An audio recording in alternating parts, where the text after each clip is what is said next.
Good morning. I'm Heather Haley coming to you live from McCormick Place here at GBTA's broadcast studio at Convention 2019. With me this morning, I'm excited to have Peggy Studer from RoomIt by CWT. Good morning. Good morning. I'm delighted to be here. Likewise, I'm happy to see you this morning on the last day of convention. We made it. Yes, we did. Are your feet good? They're good. They're flat. They're on flat. Okay, good. Today. All right. Well, moving from Yeah. talking about Expo and us running around all the time, we're really excited because we just revamped in partnership with RoomIt by CWT the Traveler Sentiment Index. So tell us a little bit about the findings and some of the key takeaways. Yes, absolutely. We're super excited as well by some of the findings here. So really what we found is that there's 4 categories that influence the data sentiment.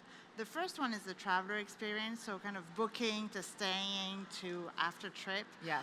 The second one is the success of the trip, the trip objectives, have they been achieved? The third one is the travel management policy, obviously, always a big topic there. And then lastly is technology. Now technology is interesting because they only accounted for 5%, whereas every other one was roughly just over a quarter. So that was a bit of a surprising finding for us, Right. that technology element wasn't as prevalent as we would have expected, actually, as part of it.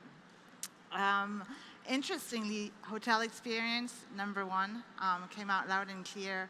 And it's really one of the most important factors when weighing a traveler's satisfaction with their trip. How was their hotel experience overall? So Yeah.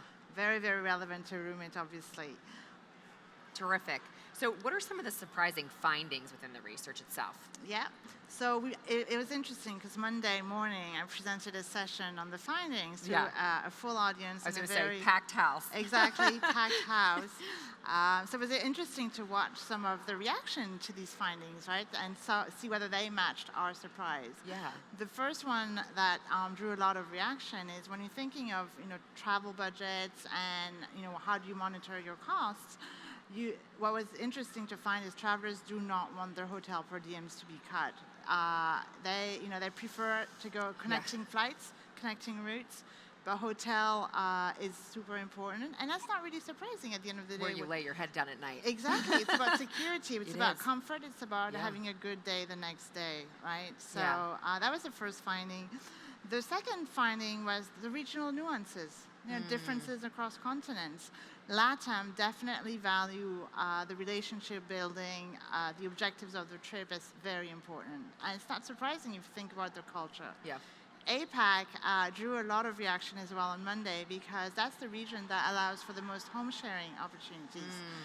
And again, not much content. There's a lot of construction going on there, but that is a significant impact on the travel policies there. And then lastly, something we're not that surprised, but it's an emerging trend and will just confront us that way, is health and wellness.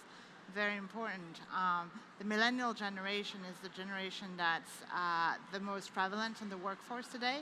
They are also the most active generation ever. So 80% of these travelers who exercise at home expect to be able to exercise when traveling, and that influences their choice of hotels. Yeah, not surprising, right? So, yes. Now, from a buyer's perspective, what do you think some of the things they should focus on the most as they come out of that? Recommendations coming out of what we've just talked about. Yeah, so everyone's kind of talking sometimes about a possible recession. So the first instinct is let's cut travel, right? According to U.S. Travel Research, U.S. Travel Association research, you do that, you drop 70% of your profits the following year. So you probably want to think more about direct correlation, right? People don't realize that. Exactly. So you probably want to think more about optimizing that travel. It's still opportunities, making sure that amenities are included in your rates, making sure that it's the right hotel next to the location. They have to go cost on taxis and Ubers and everything. Yeah. And then also you probably want to think about making sure you use a good mix of rates, right? Your corporate negotiated programs may not be adapting as quickly, so make sure that you are letting your travelers access all the rates that need. From that perspective, hotels are very important. So, but the other item is think of it as a travel experience. And the last tip is almost not travel related, but the most stressful piece of a trip is actually preparation. It is. So make sure that give your travelers tips that they can carry with them on, have I got my laptop charger? Have I got my iPhone charger? Be prepared. Have I got what I got? And if I'm a road warrior, let's keep a packed bag. Well, Right. those are all great tips. I mean, before we end today, I just want to say we're so thankful for this study and for the continued partnership you. with RoomIt. So thank you for being with me this morning and for sharing all these great insights. Thank you very much for inviting us. Thank you. Thank you. And with that, thank you for being with me this morning. I'm Heather Haley from the GBTA Broadcast Studio.